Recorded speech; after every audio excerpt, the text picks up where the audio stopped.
I'm Chloe, an architect by profession, and in that moment, I was a bride walking down the aisle. Every detail of my wedding had been meticulously planned, from the flower arrangements to the playlist that would serenade us through the night. I had always envisioned this day as a scene straight out of a romance novel, where love conquers all. Jack, my fiancé, stood at the altar with a nervous smile. An engineer, logical and straightforward, the yin to my creative yang. I believed we complemented each other well, excited to embark on this new chapter of life together. However, as our eyes met, I noticed a distant look in Jack's eyes, almost burdened. Dismissing it as nervousness, I proceeded down the aisle. Yet my unease deepened when my would-be mother-in-law, Linda, leaned over to her neighbor, whispering something with narrowed eyes, sizing me up. When our eyes met, she forced a smile, mouthing, "You look beautiful," but the smile didn't reach her eyes. As the ceremony continued, and the pastor asked if Jack took me to be his lawfully wedded wife, there was an agonizing pause before he finally said, "I do." However, his eyes lacked the warmth I had always associated with those words. During the ring exchange, Linda stood up, taking a photo, declaring loudly that we must capture the moment, stating that weddings are just the first day of a lifelong commitment, her words more a warning than a blessing. At the reception, Linda approached me with a saccharine tone, commenting on my unconventional dress and hinting at my rebellious nature, trying to keep the atmosphere light. I responded, "I believe weddings are a celebration of love, so why stick to convention?" Yet Jack's intervention, though momentarily relieving, carried a resignation that shouldn't be present on such a joyous day. As the first dance began, Jack held me at arm's length, our bodies swaying in rhythm but our souls feeling miles apart. The song, meant to be an anthem of our love, mocked me. And Jack's question, "So, Mrs. Chloe, ready for forever?" echoed in the cavernous space between us. Unsure of what forever held, I said yes, hoping the ominous cloud hanging over us would lift. Little did I know, this was just the prelude to a saga that would test not just my marriage, but the very core of who I was. The feeling that something had already come to an end lingered, even as everyone raised their glasses to toast our new beginning. After the wedding, returning to my cozy 3-bedroom dwelling, purchased with years of hard work, was supposed to be our sanctuary. But the walls that I thought would protect us turned into a prison, a stage for domestic warfare. Linda's subtle invasion began, marked by frequent unannounced visits and relentless criticism, culminating in the shocking announcement that she would be living with us. As she claimed a corner of what was once my reading nook, my heart sank, and I looked at Jack, pleading for him to intervene. I managed to pull him aside, my voice quivering. "This is our home, and we should have discussed this before any decision was made." He looked at me, his eyes void of the love I thought I had seen just a few months ago. "Mom's getting older, Chloe. She shouldn't be alone. She should be with family," he said, emphasizing the last word, as if I weren't considered family. "So I'm not family? Is that what you're saying?" I questioned, feeling the hot sting of tears starting to form. "You know that's not what I mean," he retorted, clearly exasperated. "But Mom has done a lot for me, and I owe her this much." "What about what we owe each other? We just got married, Jack. This is supposed to be our time to grow as a couple, not play house with your mom." But my arguments fell on deaf ears. The decision was made just like that. My opinion, my feelings, my home, none of it seemed to matter. And so Lyndon moved in, turning the love nest I had envisioned into a battlefield of egos, tensions, and outright hostility. Every room in the house felt heavier, suffocated by her presence. I could no longer find a quiet corner to read, a peaceful moment to reflect, or even a loving glance from the man I thought I'd spend the rest of my life with. That's how I realized I wasn't just fighting for my marriage or my home. I was fighting for my identity, my dignity, and my peace of mind. All the while, a single thought echoed through my head. How did it come to this? How did my life, my home, my choices become secondary to the whims of someone else? My reading nook was now a shrine to Linda's possessions, my kitchen a stage for her criticisms, And my husband, well, he was a stranger siding with the enemy. And all of this was just the beginning. If I thought life was hard before, it was nothing compared to the living nightmare that followed. The atmosphere in the house grew denser each day, as if the walls themselves were closing in on me. What made it even worse was the undeniable 2 blue lines on the pregnancy test I held in my trembling hands. I had always imagined sharing the news of my first pregnancy as a moment of joy, an occasion to be cherished. But as I looked at myself in the bathroom mirror, eyes red from restrained tears, I realized this milestone had turned into a millstone around my neck. When I told Jack about the pregnancy, his response was as lackluster as ever. "Well, that's something," he mumbled before quickly changing the topic to discuss a home improvement project his mother had suggested. It was Linda, of course, who took the reins of my pregnancy as though it were her divine mission. She began dictating my diet, my activities, and even the hospital where I would deliver. But her intrusion didn't stop at unsolicited advice. She managed to turn my pregnancy into another venue for her psychological warfare. "You're eating again," she would say, her eyes darting towards the modest sandwich I'd made for myself. "Shouldn't you be careful about gaining weight during pregnancy? This is doctor recommended, Linda," I'd reply, mustering all the patience I had left. Doctors these days don't know what they're talking about. Back in my time, we knew how to handle pregnancies, she'd counter. And so it continued. As the weeks went by, my energy waned, but Linda's expectations soared. She turned my home into her personal palace, ordering me to clean, cook, and cater to her needs as if I were a servant rather than a daughter-in-law, and a pregnant one at that. "Chloe, why haven't you vacuumed the living room yet?" she'd yell from her self-assigned throne, my old reading nook where she'd spend hours scrolling through her phone or watching daytime TV. "I've been feeling really tired today, Linda. The doctor advised me to take it easy," I said, my voice tinged with desperation. Tiredness during pregnancy isn't an illness, you know. Jack once again remained conspicuously silent, his compliance deafening. The tension reached a breaking point during another heated dinner discussion, where Linda decided to critique my choice of baby names. "That's a ridiculous name for a child.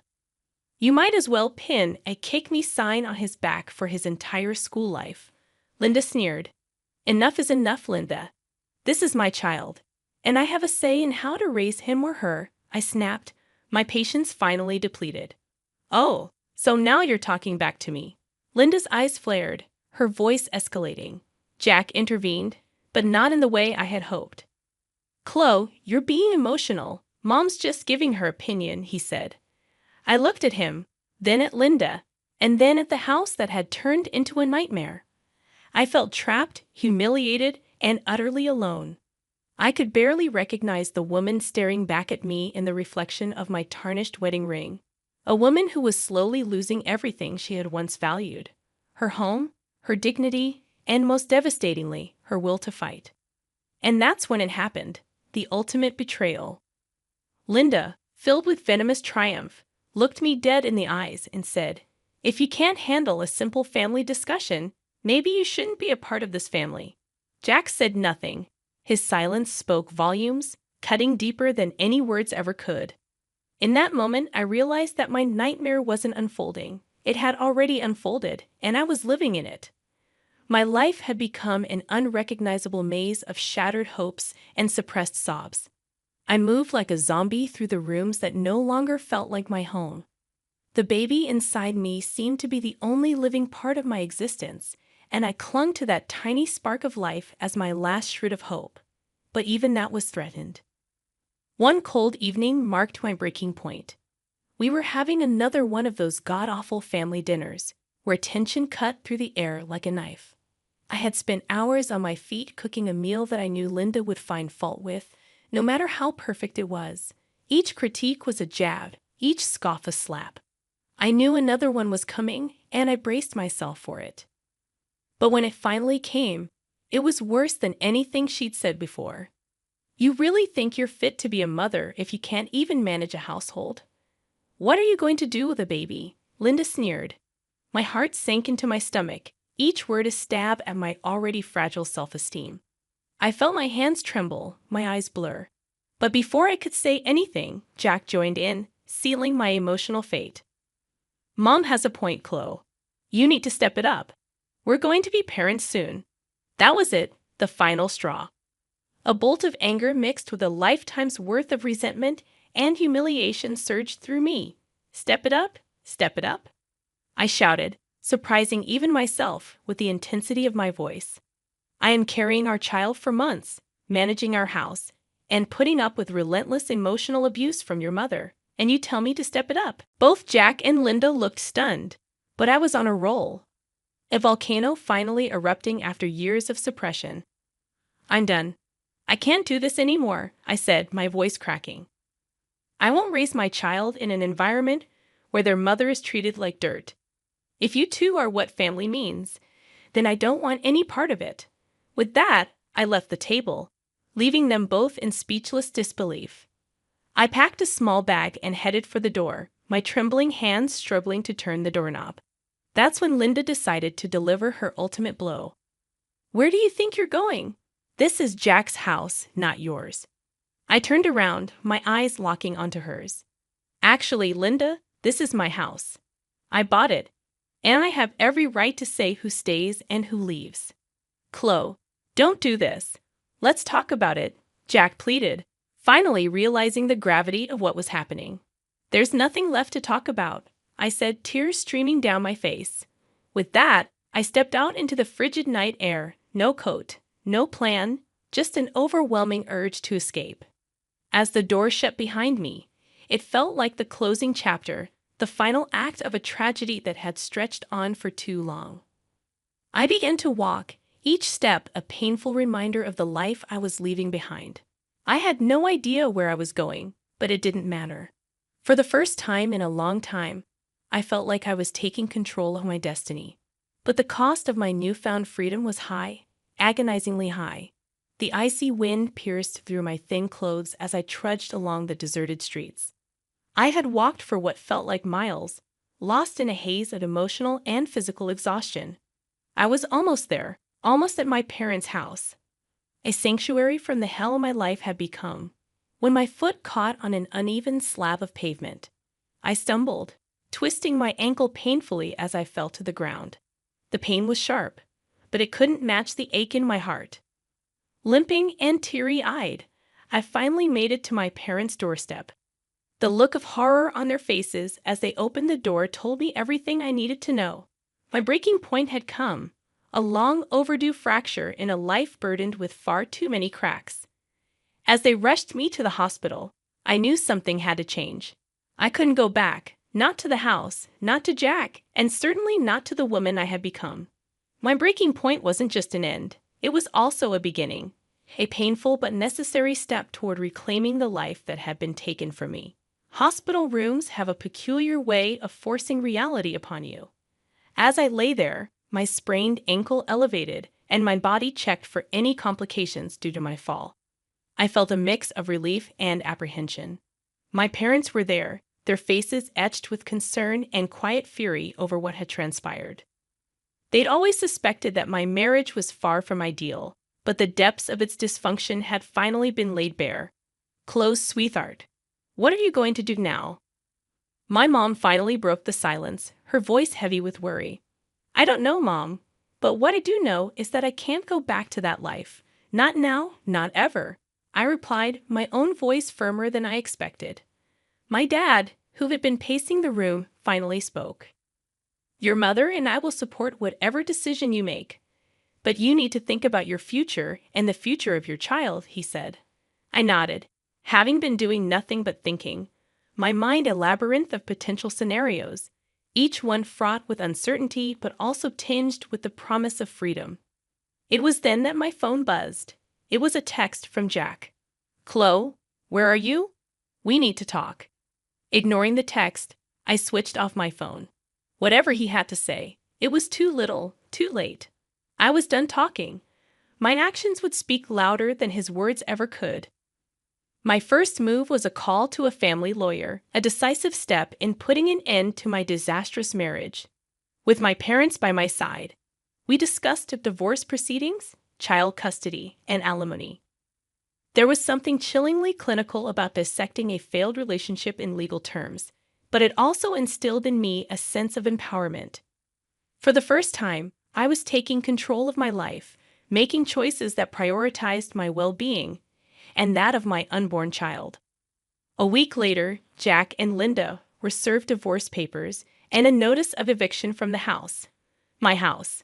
The lawyer also included a clause for a hefty child support payment and financial compensation for the emotional distress I had endured. It felt drastic but necessary, a harsh severing of the bonds that had chained me for so long. When I finally turned my phone back on, I was bombarded by a flurry of messages and missed calls from Jack. "Chloe, please, can we talk about this?" I didn't realize how bad things had gotten. Followed by another message, "I'm sorry, Chloe. I never wanted any of this to happen. Let's find a way to make it right." For a fleeting moment, I was tempted to call him back, to hear him out. But then I remembered the long nights of humiliation, the years of emotional neglect, and Linda's insidious cruelty that he had silently endorsed. Any affection I had for him was now buried under the ruins of our broken marriage. I deleted the messages, erased his number, and blocked him on all social media platforms. As far as I was concerned, Jack was now part of my past, a painful chapter in a book I was ready to close.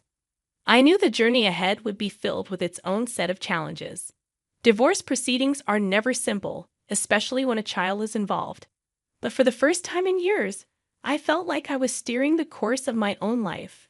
A painful journey, but one that led away from the darkness that had consumed me and towards a future that, while uncertain, held the promise of something better. The courtroom had that sterile, cold air that seems exclusive to places where lives can change in an instant. My lawyer sat next to me, a stack of papers in front of her, radiating confidence. My parents were behind me, their moral support palpable across the room. Jack sat with a look of defeated bewilderment, his mother Linda beside him, her face a mask of indignant disbelief. "All rise," the bailiff announced, and Judge Morrison entered the room. The divorce proceeding was a whirlwind of legalese, a barrage of facts and accusations laid bare for the court to dissect. As the evidence of Linda's abusive behavior and Jack's neglect was presented, I watched their faces contort, perhaps truly seeing themselves for the first time through the eyes of the law and through my eyes. The judge turned to Linda. "Mrs. Davis, you stand accused of emotional abuse and harassment. The evidence is overwhelming. How do you plead?" "Your Honor, this is all taken out of context. I was only looking out for my son's well-being," Linda stammered, her voice lacking its usual arrogance. "It appears your definition of well-being is quite twisted," Judge Morrison retorted, clearly unimpressed. Finally, the judge rendered her verdict. "The court hereby grants Chloe Davis a full divorce from Jack Davis. Custody of the unborn child will be given to Chloe. Jack Davis, you are required to pay child support as determined by the state. And Mrs. Linda Davis, considering the extensive evidence of your emotional abuse and harassment, I'm fining you $100,000 for your actions." I felt a weight lift off my shoulders as the gavel came down, but it was a bittersweet relief. My marriage had ended, not with a bang, but with a quiet rustling of legal papers. I was free, but at a cost I never could have imagined when I said, "I do." As we left the courtroom, Jack approached me, a lost look in his eyes. "Chloe, I'm so sorry. I never thought we'd end up here." I stared at him, seeing the man I had once thought I would spend my life with, and all I felt was a void where love used to be. "I didn't think so either, Jack, but here we are." "It's too late for sorry now," I said, turning my back on him and walking away. Linda tried to make eye contact as I passed her, perhaps seeking some form of acknowledgement or forgiveness, but I gave her none. She had taken so much from me. I wouldn't give her the satisfaction of knowing she still mattered. When I stepped out of the courthouse, the sun seemed a little brighter, the world a bit more colorful. It was as if I was seeing everything through new eyes not clouded by constant anxiety and emotional distress. It was the beginning of a new chapter for me, one written on my own terms. My mother hugged me tightly, tears in her eyes. "You did it, Chloe. You're free, and it's all thanks to you and Dad." "I couldn't have gone through this without your support," I replied, grateful beyond words. "We'll always be here for you," Dad said, joining in the group hug. "And for your new beginning." That night, I sat alone in my house, the house that was now truly mine, and felt a sense of peace settle over me. I was alone, but I wasn't lonely. For the first time in years, the only expectations I had to live up to were my own. I was still apprehensive about the challenges that lay ahead. After all, I was going to be a single mother with all the responsibilities that entailed. But as I touched my belly, feeling the gentle stirrings of my unborn child, I knew it would be okay. My painful journey had led me to this reckoning, and while scars remained, they were now a part of a story of survival, not defeat.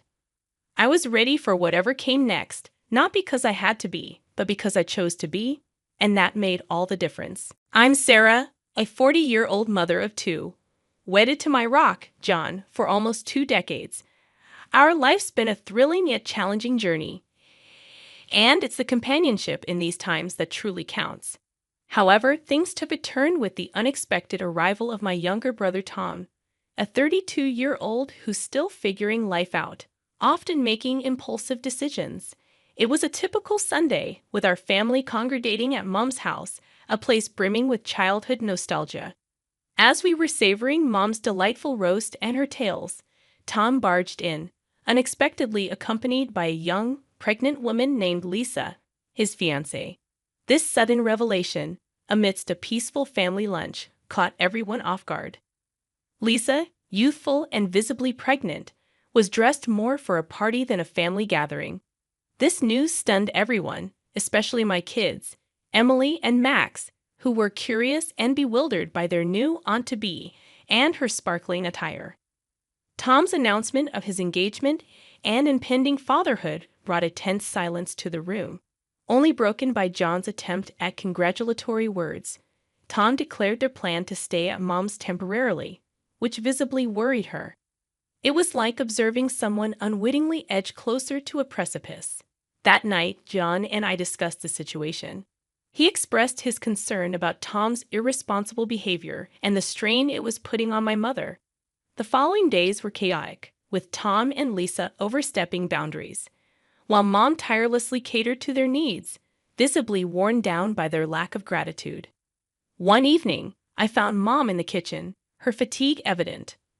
I'd urged her to stand up for herself, but her maternal instincts towards Tom and his unborn child made it impossible for her to turn them away. I felt an overwhelming urge to confront them, to expose their exploitation of Mom's kindness, but I restrained myself. In family dynamics, love often means overlooking the obvious faults, even when it's detrimental. This became our new reality: Tom and Lisa, the inconsiderate house guests, and the rest of us tiptoeing around to maintain harmony in a home that now seemed constricting. Our days were upended by Tom and Lisa's presence. Each morning was greeted with Lisa's loud grievances about her discomforts or cravings. She'd saunter into the kitchen, still in her nightwear, demanding breakfast without a hint of courtesy. "Sarah, whip up some pancakes, would you?" The baby's craving them, she'd order without a please. I'd clench my teeth, trying to maintain composure. "Sure, Lisa." Just after I prepare Emily and Max for school. Tom was equally unhelpful, idly lounging, his attention fixed on his laptop or video games, occasionally shouting for food without a glance our way. Mom attempted to mediate, reminding me they were young, but I couldn't overlook their blatant sense of entitlement. As Lisa's due date neared, the situation worsened. She left clutter everywhere, engaged in endless phone gossip, while dishes and laundry piled up. One day, I reached my breaking point. Finding her in the living room, feet propped on the coffee table, I confronted her. "Lisa, this isn't a hotel. You can't just expect everyone to clean up after you." Her response was a dismissive eye roll. "Chill, Sarah. I'm pregnant, remember?" Tom's defense was swift but infuriating. "Lay off her, Sarah. She's carrying my child." Mom intervened, pleading for peace, but the unfairness was glaring. She was exhausting herself for their sake, yet remained unheeded. They treated our home like a free-for-all, leaving messes and responsibilities for Mom, and even had the audacity to plan an extravagant wedding, expecting Mom to foot the bill. Their disregard for Mom's well-being became intolerable. Even after the birth of their son Alex, their behavior didn't change. One morning, I walked in to find Mom tackling a pile of dirty dishes, while Lisa idly watched TV and Tom was absorbed in his phone. I asked Mom why she was burdened with all the work, but the answer was all too familiar. The cycle of disregard and exploitation seemed endless, leaving me grappling with frustration and concern for my overburdened mother. I questioned Mom, trying to maintain composure, but her response only added to my frustration. "Lisa needs to rest, and well, Tom's busy," she said. Turning to Lisa, I pointed out her lack of contribution, but she retorted with the excuse of her recent childbirth. Tom, disengaged as ever, defended her, claiming ignorance of their hardships. I was incredulous at their audacity. Sitting idle and burdening Mom was their idea of being busy? Mom attempted to diffuse the tension, claiming she didn't mind the extra work, but my patience had worn thin.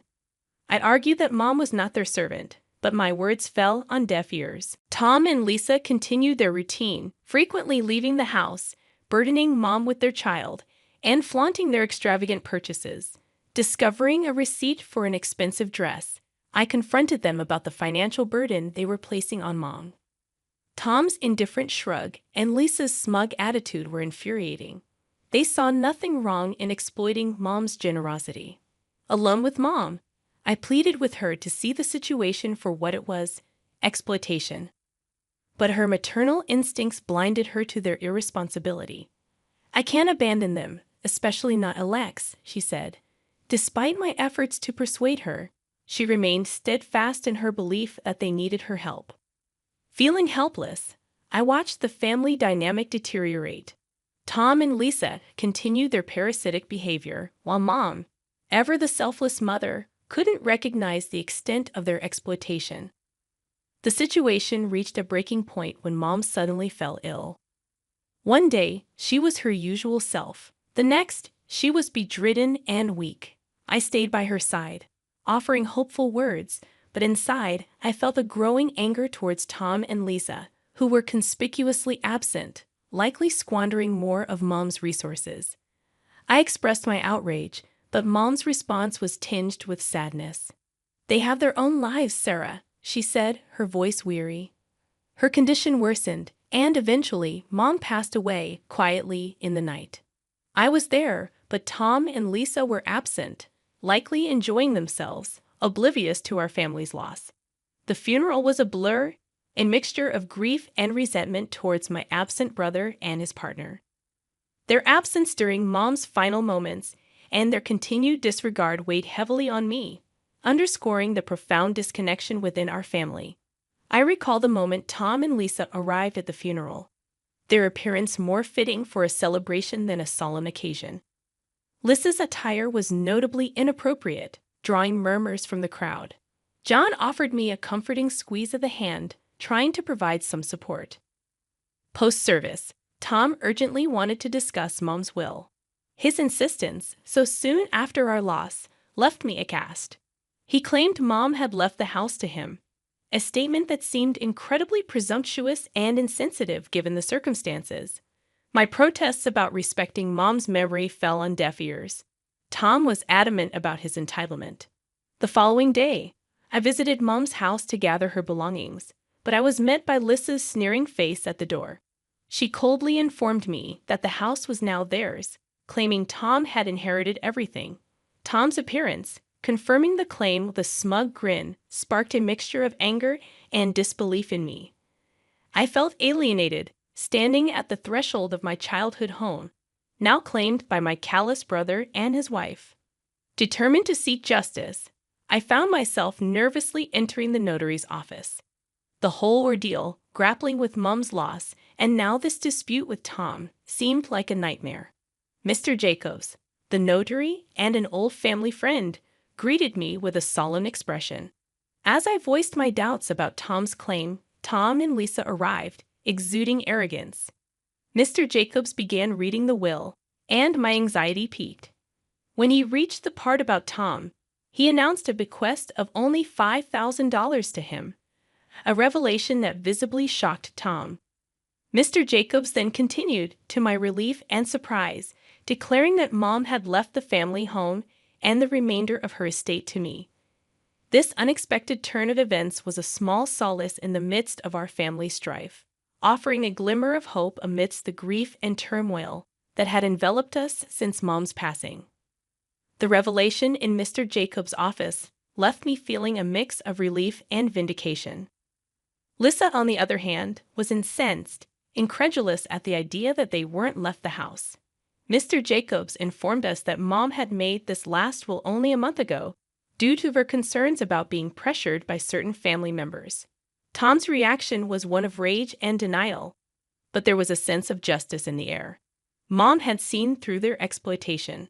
Tom accused me of turning Mom against him, while Lisa threatened legal action. Mr. Jacobs warned them about the possible legal repercussions if coercion was proven in any earlier will. Their confidence seemed to falter at this. As Tom and Lisa left the notary's office in a huff, I stayed behind to express my gratitude to Mr. Jacobs. I left feeling a whirlwind of emotions: sorrow for losing Mom, relief that her final wishes were honored, and anger at Tom and Lisa's audacity. Back at the house, Tom confronted me, infuriated by the disparity in our inheritance. I tried to explain that this was Mom's decision, likely influenced by their continuous financial demands. His frustration was palpable as he demanded to know why Mom would screw him over like this. Then I found Mom's letter tucked away in a drawer. It explained everything. Mom had initially set aside an equal share for both of us, but as Tom and Lisa's demands increased, she began to deduct from his portion.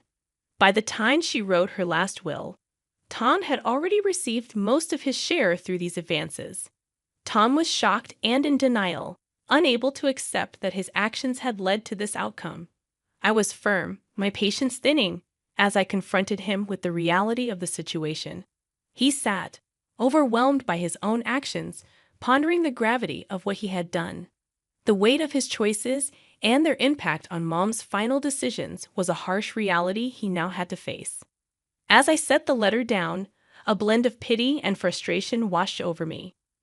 "You've only yourself to blame, Tom. This was your doing," I said, watching him leave the house, a shadow of the man he once was. There was a sense of justice in his departure, but it was tinged with sadness for a family now fractured by both grief and selfishness. The house, previously a battleground of family conflicts, now stood in a haunting silence. Tom and Lisa had left, severing all ties with me. It was a relief to be freed from their tumult, yet it also left me to grapple with the fallout of their actions. As I sat in the living room, lost in thought, my phone rang. It was Jenna, bringing news of Tom. He was job hunting in town, and Lisa seemed to be living a single life, with no sign of their son, Alex. Anger surged within me at their reckless disregard for their child. Jenna's voice broke through my fury, suggesting that maybe there was something I could do. Her words ignited a spark of determination in me. I had to fight for Alex. He deserved a better life. The next day, I met with a lawyer, Ms. Rivera, a straightforward and determined woman. I laid out my case, my resolve firm. I want to pursue custody of Alex. He's in a toxic environment, I told her. Ms. Rivera, sizing up the situation, agreed to help, though she warned it wouldn't be easy. The ensuing legal battle was arduous, with Tom and Lisa oscillating between cooperation and hostility.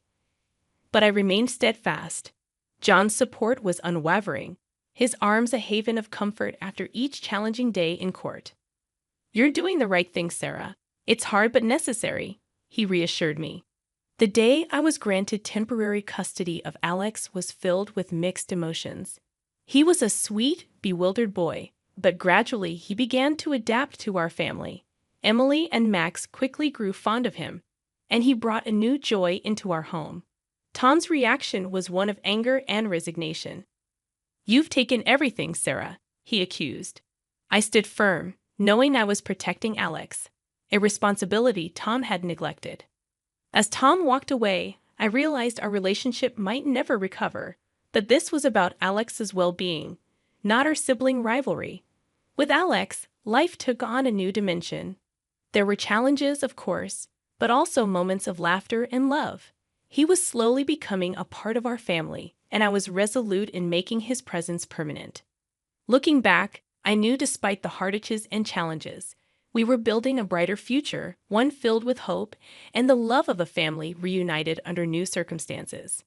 Making the decision to bring Alex into our family was undeniably the right choice. It marked a new chapter for us, an opportunity to heal, grow, and foster a future brimming with love and stability.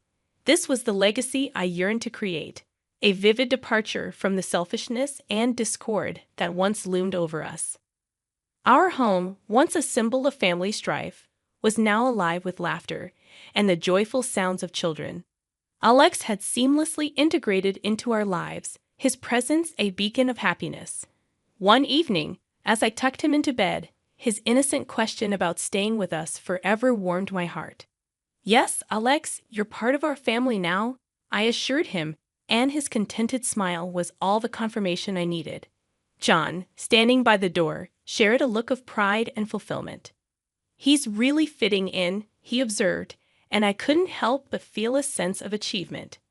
We were providing Alex with the life he deserved. The next day brought the exhilarating news. The court had granted me full custody of Alex. Overwhelmed with emotion, I thanked Miss Rivera profusely. The family's reaction to the news was a beautiful sight.